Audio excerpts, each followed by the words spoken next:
이제 3장에 접어들면서 소개하는 내용은 그리스도는 구약의 아주 훌륭한 그런 종이었던 모세보다도 뛰어나시고 우월하신 분이다라는 사실을 쭉 설명해가는 과정에서 3장 6절 말씀, 우리가 지난주 읽었던 말씀의 끝부분에 보면 우리가 소망의 확신과 자랑을 끝까지 굳게 잡고 있으면 우리는 그의 집이다, 이렇게 말했습니다.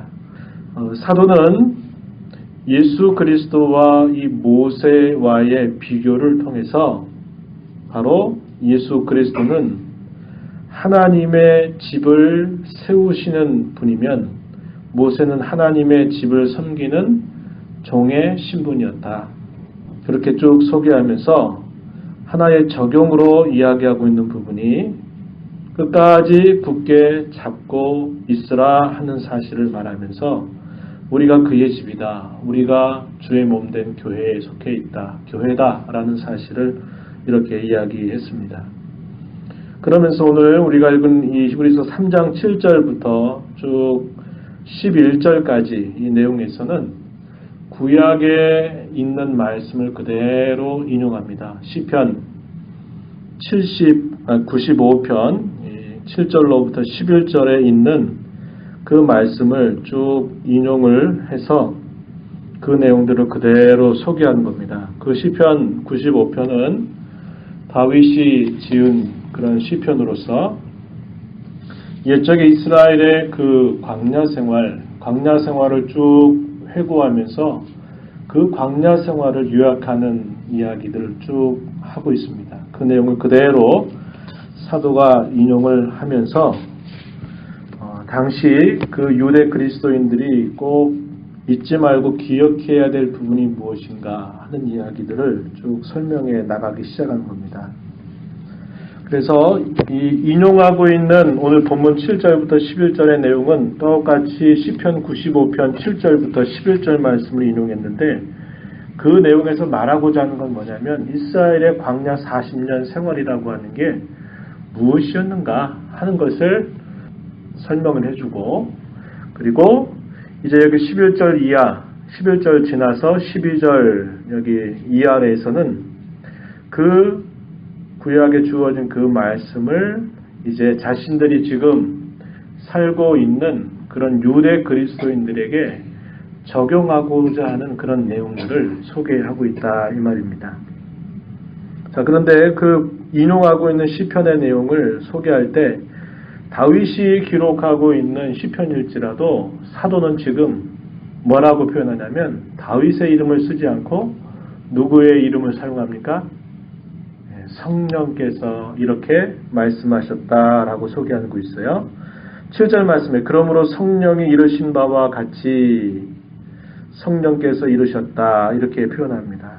그래서 비록 기록한 인물은 다윗이라고 하는 인물이지만 그러나 궁극적으로 그 말씀을 기록하게 하신 저자가 누구냐 그랬을 때는 성령이시다라고 이렇게 소개하고 있다, 이 말입니다. 그래서 성경의 어떤 부분이든지 어떤 선지자가 말하고 어떤 사도가 말하고 어떤 사람이 하나님의 말씀을 말하든지 그 내용들은 항상 그 궁극적인 저자가 성령이시여 혹은 하나님 자신이다라는 것을 우리는 보게 되는 거죠.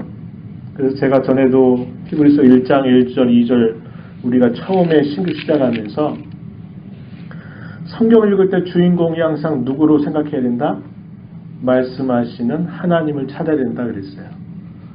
그런데 우리 사람은 항상 어디에 관심이 있냐면 나하고 어떤 면에서 나하고 만나느냐, 내가 어떤 말씀에 내가 살고 있는 현실이 해당되는가, 내 마음의 상태에 따라서 주어진 많은 말씀 중에서 우리는 항상 나 중심으로 그 말씀을 이렇게 선택하고 다른 말씀들은 또 이렇게 살짝 놓아버리고 하는 그런 식의 태도로 성경을 읽을 때가 많다 그랬습니다.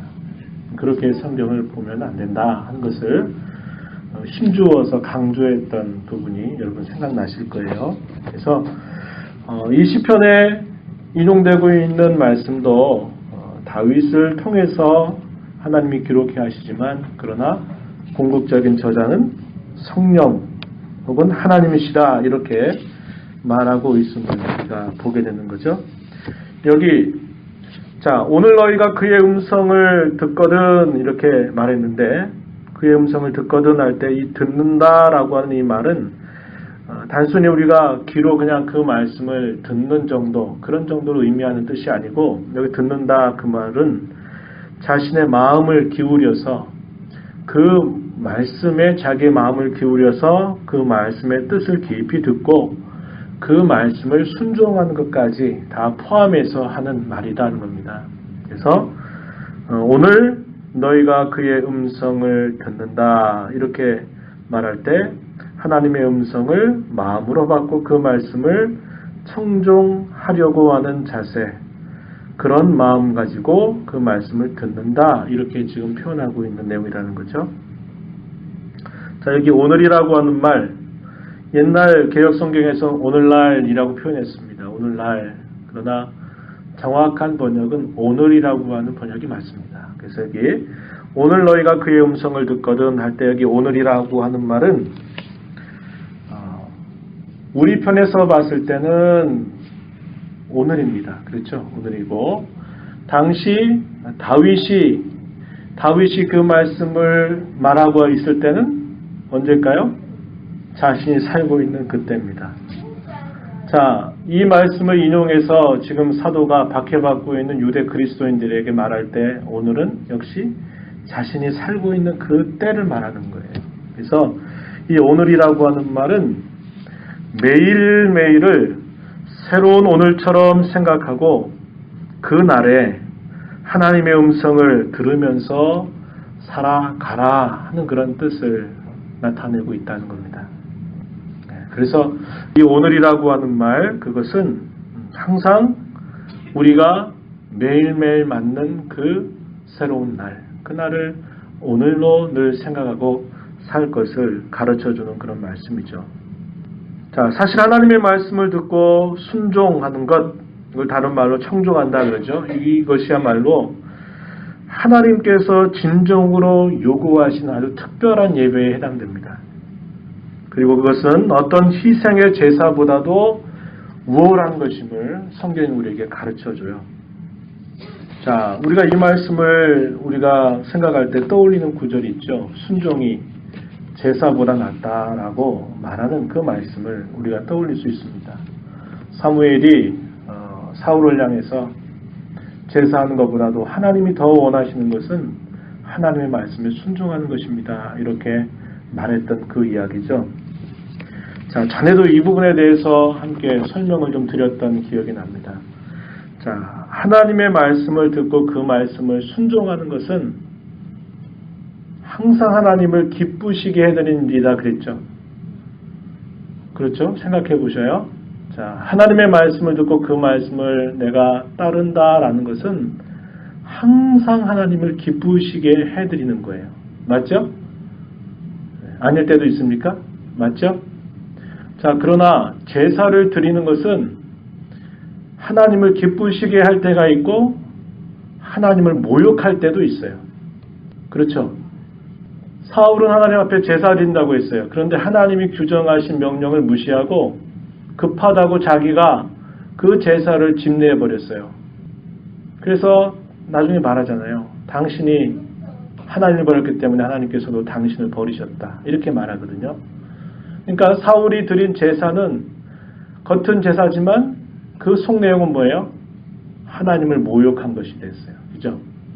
이스라엘 백성들이 수없이 많이 제사를 드립니다. 안식일 혹은 절기가 되면 하나님께서 말씀하신 그 내용 어떤 형식을 따라서 그들이 안식일이 되면 모이고 절기가 되면 나중에 가면 중앙 성소가 있는 예루살렘으로 그들이 먼 순례 여정을 이렇게 마치고 예루살렘의 당도에서 그들이 하나님 앞에 제사를 드려요. 그런데 그 제사 가운데는 성경의 실제적인 증거는 하나님을 기쁘시게 해드리는 제사보다도 사실상 하나님을 아주 혐오스럽게 만드는 역겹게 만드는 그런 제사를 드린 때가 훨씬 많았다는 게 성경의 기록입니다. 그래서 순종은 항상 하나님을 기쁘시게 해드리는 것이지만 제사는 항상 하나님을 기쁘시게 해드리는 것이 되지 못해요. 그렇기 때문에 순종이라고 하는 것보다 더 큰 것은 없다는 거죠. 하나님 말씀을 듣고 순종하는 것보다 더 특별한 예배나 제사라고 말할 수 있는 것은 없다고 말할 수 있는 거예요. 오늘 너희가 그의 음성을 들으라, 그 말은 하나님의 말씀을 들으라 그 말이죠. 그 말씀을 듣고 그 말씀을 따르는 것이야말로 하나님께서 요구하시는 가장 특별하고 가장 합당한 예배라고 하는 것을 우리는 보게 된다 이 말이죠. 자, 사도는 본문 8절에서 이렇게 말하는 거예요. 광야 40년을 쭉 돌아보면서 8절 말씀해 보세요. 광야에서 시험하던 날에 거역하던 것 같이 너희 마음을 완고하게 하지 말라. 이렇게 표현했죠. 광야에서 시험하던 날에 거역했던 것, 쭉 그것을 여기 이야기하고 있고, 또 9절 가서 한번 보시면 너희 열조가 나를 시험하여 증언하였다 이렇게 표현했습니다. 여기 8절에서 광야에서 시험한다라는 말은 마사라고 하는 히브리 말로 표현돼요. 마사. 그리고 여기 거역한다라는 그 말 대신에 본래 시편 95편에서 인용되고 있는 그 말은 어떤 말이냐면 다툰다 그런 말이거든요. 이 말의 이름을 본따서 이스라엘 백성들이 광야 여정 속에 하나님이 이름을 지어주시는데 그게 뭐냐면 무리바라고 하는 이름을 짓습니다. 이 무리바라고 하는 이름은 다툰다라는 뜻을 나타내는 말이에요. 그래서 우리가 전에 출애굽기, 민수기 읽으면서 봤던 곳입니다. 그게 뭐냐면 광야 생활을 그들이 걸어가면서 광야 생활의 거의 초기 속에 그들이 르비딤이라고 하는 지역에 가면서 거기서 마실 물을 구하지 못하니까 그것 때문에 원망하고 불평하고 하는 일들을 하게 돼요. 그래서 그 르비딤에서 그 물 때문에 하나님 앞에 거역하고 하는 일 때문에 나중에 거기에서 하나님이 물을 내시면서 그곳 이름을 무리바라 그랬습니다. 무리바. 이게 뭐냐면 너희가 그 물가닥에 나와 다퉜다 이 말이죠. 나에게 거역했다라는 것을 잊지 말아라 하는 뜻에서 무리바라고 하는 말을 썼고 또 마사라고 하는 말, 이게 시험한다라는 뜻이라 그랬어요. 마사라고 하는 말을 사용하도록 하신 때가 있었어요. 그리고 훗날 40여 년 정도의 시간이 흐르고 나서 광야 생활을 마칠 즈음에 그들이 가데스라고 하는 지방에 있을 때 또다시 물 문제로 인해서 또다시 하나님 앞에 또 다투고 하나님을 시험하는 일이 또 한 번 생깁니다. 그래서 그곳의 이름을 또 무리라 이렇게 불러라 이렇게 말씀한 부분이 나와요. 그게 뭐예요? 또 40년 지나고 나서도 또 새로운 광야 세대를 이루었던 그 사람들도 역시 마실 물이 없기 때문에 하나님을 향해서 다퉜다, 거역했다, 반역했다라는 것을 알려주도록 지어준 이름이에요. 자, 그 내용이 어디에 나오냐면, 출애굽기 17장 7절 말씀에 보면요. 이렇게 표현되고 있습니다. 17장 7절 말씀에 보면 그가 그곳 이름을 르비딤이라고 하는 지역의 이름을 뭐라고 그러냐면 마사 또는 무리바라 불렀다 그랬습니다. 마사라는 말은 시험한다라는 말이고 무리바라는 말은 아까 말씀드린 것처럼 다툰다 그런 말입니다. 그래서 그곳 이름을 마사 또는 무리바라 불렀으니 이는 이스라엘 자손이 다투었으며 또는 그들이 여호와를 시험하여 이르기를 여호와께서 우리 중에 계신가 안 계신가 하였습니다. 이렇게 말씀합니다. 출애굽기 17장 7절 말씀에 시험했다라는 말, 어떻게 시험했다고 말해요? 여호와께서 과연 우리 중에 계신 거 맞아? 안 계신 거 아니야? 이렇게 말하면서 하나님을 시험했다. 그래서 그걸 두고 맛사라 이렇게 이름을 지었다 그런 겁니다. 삶에 대한 그 원망의 내용들은 직접적으로 하나님을 향해서 마치 반역한 것이 아닐처럼 보여도 결국 하나님을 향한 화살을 쏘는 것과 비슷해지는 것이죠. 하나님께서 언제나 우리와 함께 하신다고 약속하시고 말씀하시는데 마치 그분이 안 계신 것처럼 나 혼자 걱정하고 염려하고 나는 안 돼, 할 수 없어 이렇게 계속 불신앙적으로 나가면 그게 뭐 하는 겁니까? 하나님을 시험하는 일이 된다 이 말이에요. 내가 너희 가운데 있겠고 내가 너희 죽을 때까지 내가 인도한다고 하나님이 약속하셨는데 그것을 잊어버리고 그저 우리의 주어진 삶이 고달프고 힘들고 어려운 일이기 때문에 거기에서 절망하고 낙심하고 정말 하나님 계신다면 이러실 수 있어? 하는 식의 그런 불평과 그런 마음을 갖게 된다고 하는 것은 결국 하나님을 시험하는 행위가 된다 이 말이죠. 민수기 20장 13절에서 말씀에서도 그 이야기입니다. 아까 이야기해드렸던 40여 년이 지났어요. 광야 생활 초기에 르비딤에 갔을 때 물이 없어가지고 하나님과 다투었던 그들이 이제 40년 정도 시간이 흘러가고 나서 가데스라고 하는 지역에 이르렀을 때도 또 물이 없는 것 때문에 하나님 앞에 또 다투는 일을 그들이 행하게 돼요. 그 이야기가 민수기 20장 13절인데 말씀을 읽어드리면 이스라엘 자손이 여호와와 다투었으므로 이를 무리바 무리라 하니라 여호와께서 그들 중에서 그 거룩함을 나타내셨더라 이렇게 말씀합니다. 그래서 광야 생활의 초기에도 하나님 앞에 다투고 거역했던 그들 광야 생활이 끝나갈 쯤에도 역시 물 문제로 하나님 앞에 다투었던 그들 이렇게 쭉 소개하고 있는 거예요. 그래서 그렇게 이야기하면서 광야 생활 40년을 그렇게 하나님과 다투어서 시작했던 그들의 삶은 결국 40년 지나고 나서 다툼으로 여전히 그들의 광야 생활을 마치게 되는 것을 보여주면서 광야 40년 동안 결국 뭐 했나 하면 하나님 앞에 거역하고 반역하는 역사였다라는 것을 지금 말해주고 있는 것입니다.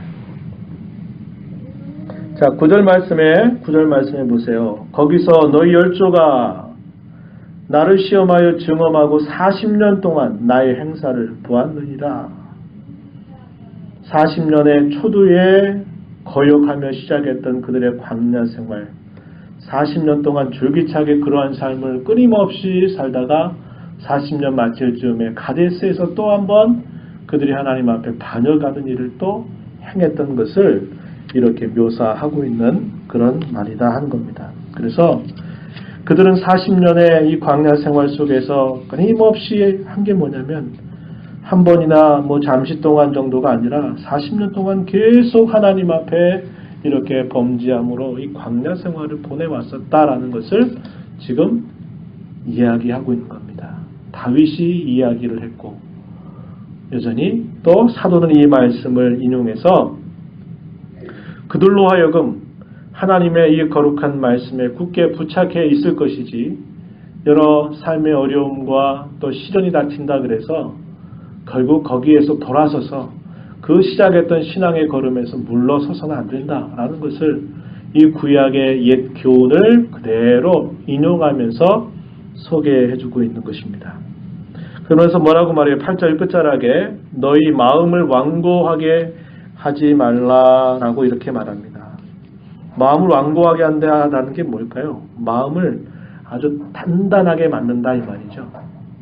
마음이 부드러운 게 아니라 마음이 아주 단단해져서 그 마음이 돌같이 딱딱해져서 하나님의 말씀 혹은 하나님의 음성이 그 마음에 조금 더 들어가지 못하고 조금 더 그 마음에 각인되지도 못하고 그래서 그 말씀의 내용들을 깨달을 수도 없고 믿을 수도 없고 결국 순종할 수도 없게 되는 것을 두고 완고하게 한다라는 말을 쓰고 있다 이 말입니다.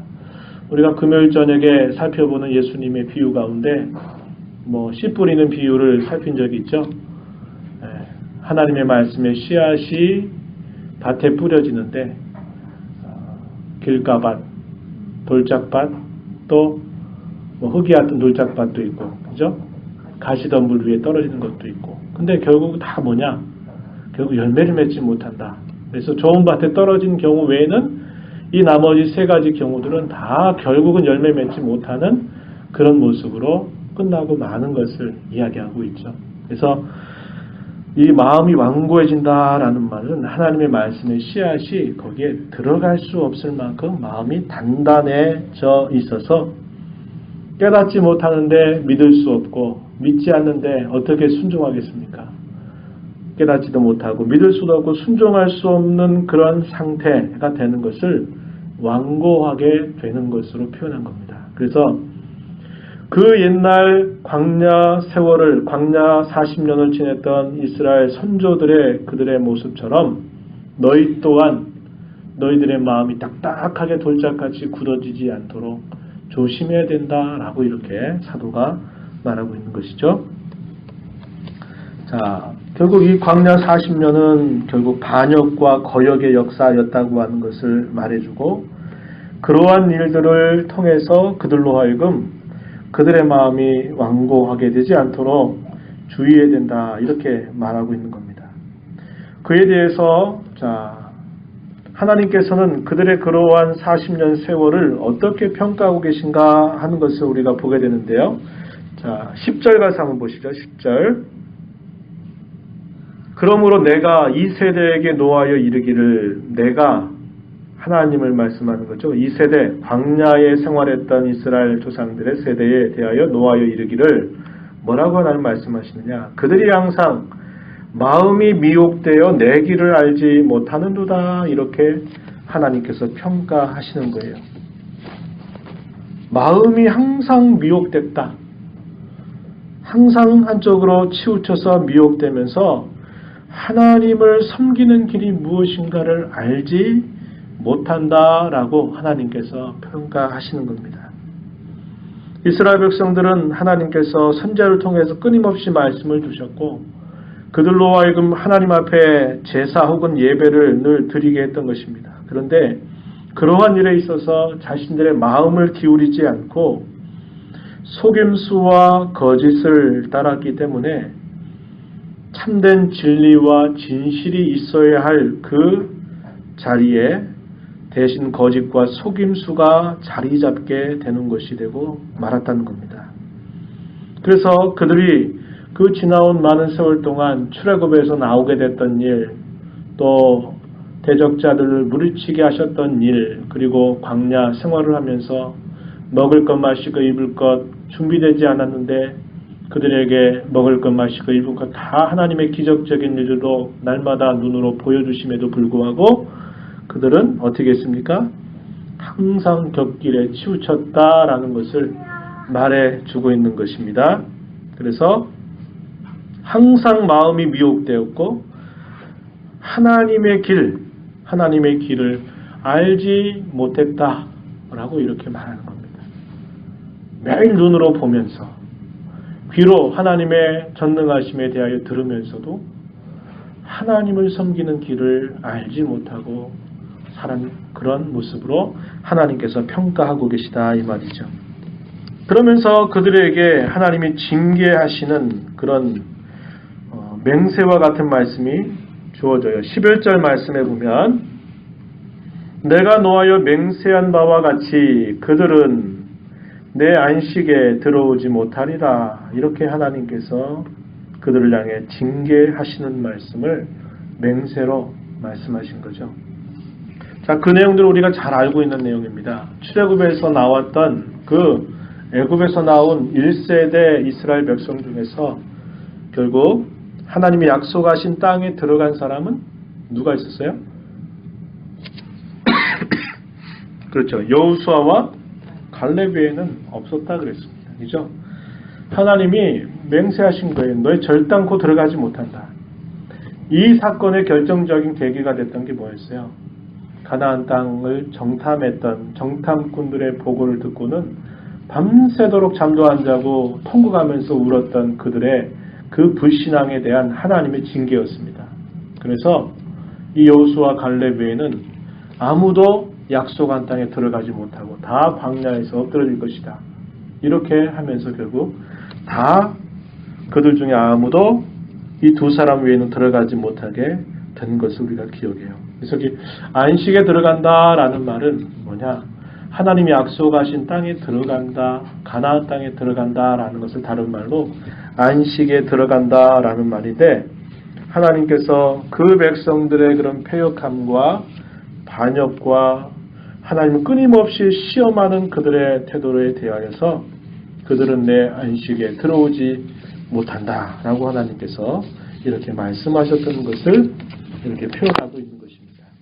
바로 이런 말씀을 사도가 인용해서 이제 당시 박해 가운데 있는 유대 그리스도인들에게 적용하는 거예요. 그 말씀을 기억하고 그 말씀의 교훈을 가슴에 새기고 지금 여러분들이 당면하고 있는 어떤 현실에서든지 그 현실 때문에 뒤로 물러서거나 옛적 그 선조들의 그러한 불신앙처럼 여러분들이 그렇게 가서는 안 된다라는 사실을 지금 강하게 권면하고 촉구하는 말씀을 주고 있는 것입니다. 자, 12절 말씀해 보세요. 뭐라고 합니까? 형제들아, 너희는 삼가 혹 너희 중에 누가 믿지 아니하는 악한 마음을 품고 살아계신 하나님에게서 떨어질까 조심할 것이라. 핵심적인 표현이 뭘까요? 살아계신 하나님에게서 떨어질까를 조심해야 된다.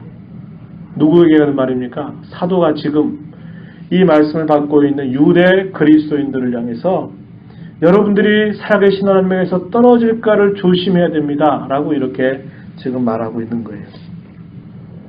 하나님에게서 떨어진다라고 하는 이 말은 우리가 이해하기 어려운 표현이 아니죠. 그 마음이 하나님으로부터 나뉘어져서 하나님에게서 멀어지는 것, 이걸 두고 하나님에서 떨어진다라고 사용하고 있는 겁니다.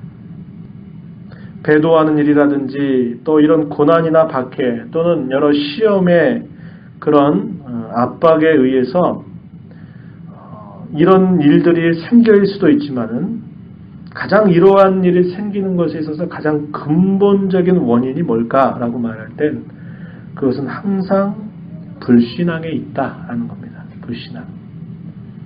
이게 가장 근원적으로 하나님을 온전히 신뢰하지 않는 그 불신앙적인 모습에서 계속적으로 이것이 불어나고 그러면서 배도하는 일도 생기고 고난과 박해 까닭에 얼마든지 나중에는 일어나게 되는 일들이 생겨난다는 겁니다.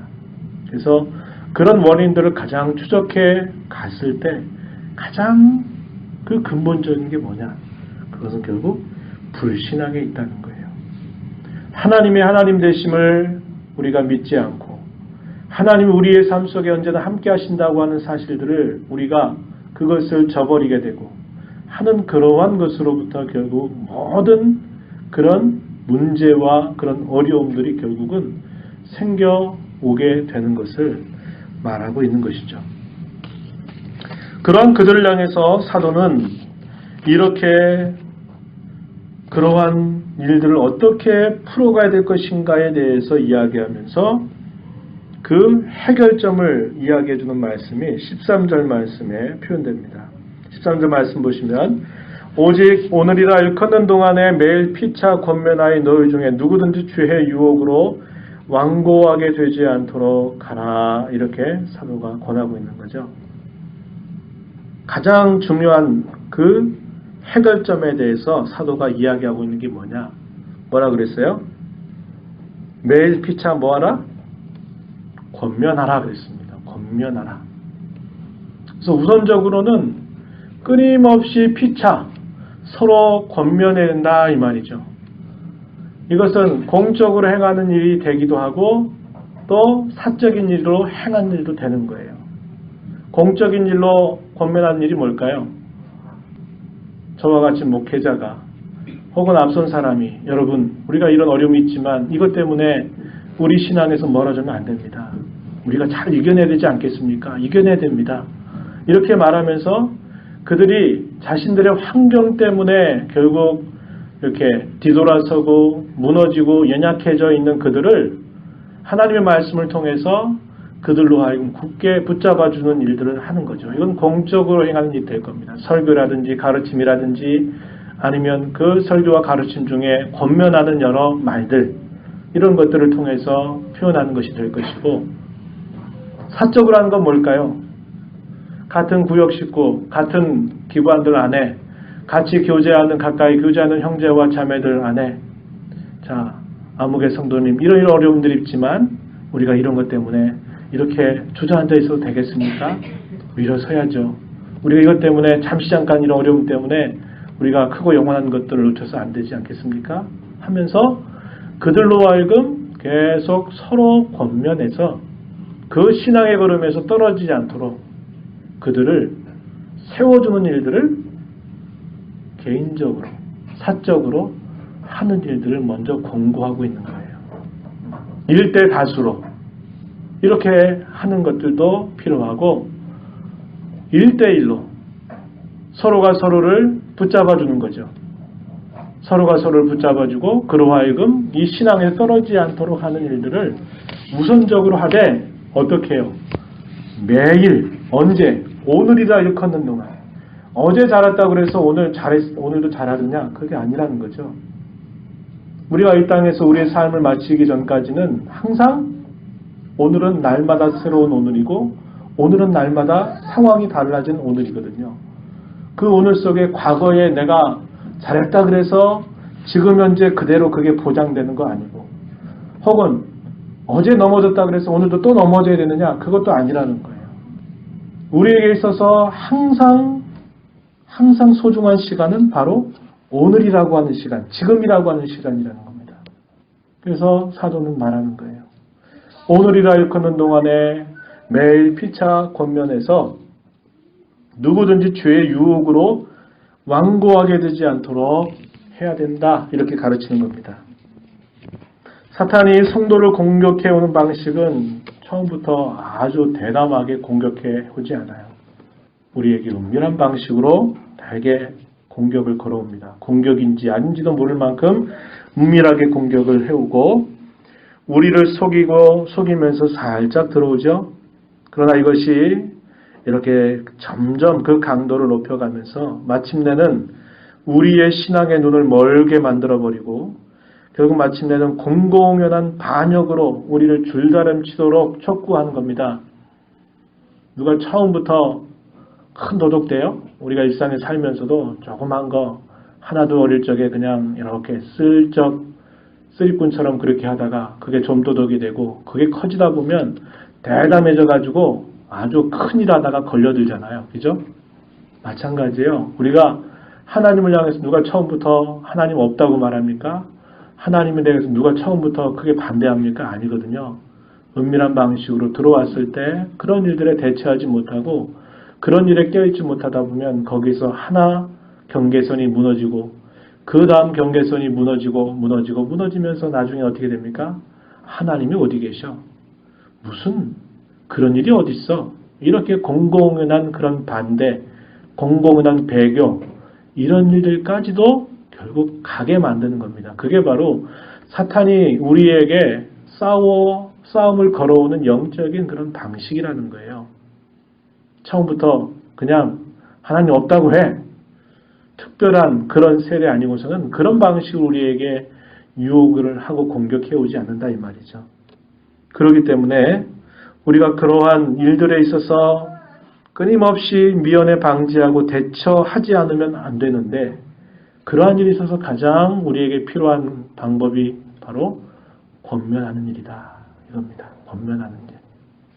혼자 있을 때 어렵겠죠. 박해나 고난의 시대 가운데서 어쩔 때는 자기 혼자 자기 목숨 가지고 신앙 지켜야 될 순간도 있어요. 그러나 그건 아주 특별한 경우입니다. 항상 우리는 함께 있는 거죠. 저와 여러분 함께 있습니다. 함께. 영원한 길을 가는 동반자로 함께 있는 거예요.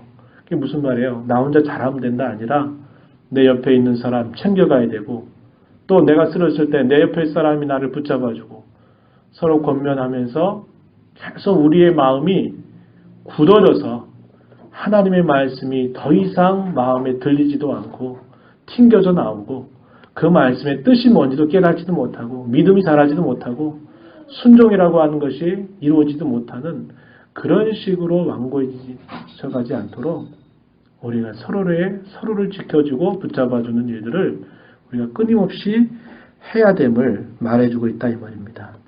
하나님께서 우리 모두에게 말씀하시는 매일매일은 날마다 새로운 오늘이라고 하는 것을 우리는 꼭 기억해야 된다 이 말이죠.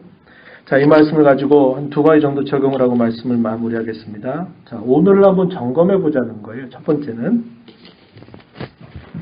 자, 여러분에게 있어서 오늘 지금 이 순간은 은혜의 순간들입니까? 아니면 죄의 자리에 있는 순간입니까?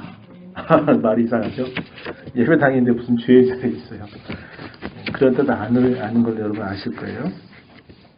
여러분이 지금이라고 하는 이 순간이 하나님의 은혜가 충만한 순간들입니까? 아니면 내 지금의 이 순간은 마치 이렇게 화강석처럼 굳어져서 뭔가 이런 구원의 감격과 기쁨도 없이 그저 무미건조하게 있는 순간입니까? 우리 이걸 생각해 봐야 돼요. 어제까지 아무리 충만하고 어제까지 아무리 감격스러워도 오늘 그것이 내게 없다면 그게 문제인 거예요.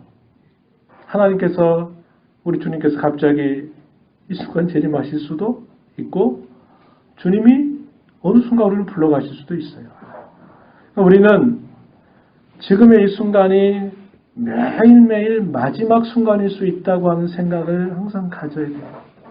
아유 지금은 뭐 안 되니까 좀 미뤄보지 뭐 안 되겠으니까 좀 다음에 잘해보지 뭐 이렇게 생각해서는 안 되는 거예요. 우리의 것이 아니라고 그랬죠. 항상 그것은 내가 당연히 가지는 게 아니에요. 그것은 하나님의 것입니다. 하나님의 것이에요. 미래는 하나님의 것이에요.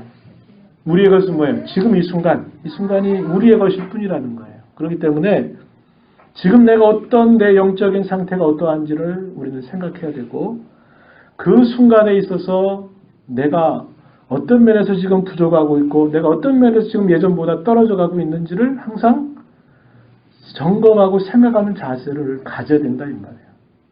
이런 듯을 가지면 이게 뭘까요? 넓게 말하면 주의 재림을 준비하는 삶이에요. 주의 재림을 준비하는 삶. 내가 앞으로 뭐 해가지고 뭔가 큰일 내가 주님 앞에서 하겠다 이런 생각 다 필요 없어요. 지금 이 순간 내가 어떠한 내 모습으로 지금 내가 서 있는가를 늘 그때그때가 새로운 날로 생각하면서 점검하는 자세를 가져야 한다는 거죠. 사탄의 은밀한 유혹에 빠져서 거짓과 속임수라고 하는 것이 혹은 위선이라고 하는 것이 진리와 진실의 자리를 대체하고 있는 것은 아닌지 우리는 또 물어봐야 되는 것입니다.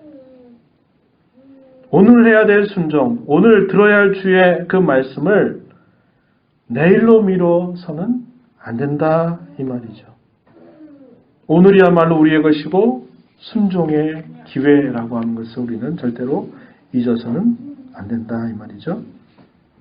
마지막 두 번째는 하나님의 음성을 들을 때 나타나는 반응을 생각해 보자는 겁니다. 하나님의 말씀을 들을 때 두 가지 반응이 나타나요. 하나는 그 말씀을 들으면서 겸손해져서 회개하고 순종하려고 하는 반응을 가져올 수도 있고 또 반대로 하나님의 말씀을 듣는 것을 외면함으로 그의 마음이 더 완고해져서 결국 대담하게 불순종의 자리로 나아가는 그런 반응도 나타나는 겁니다.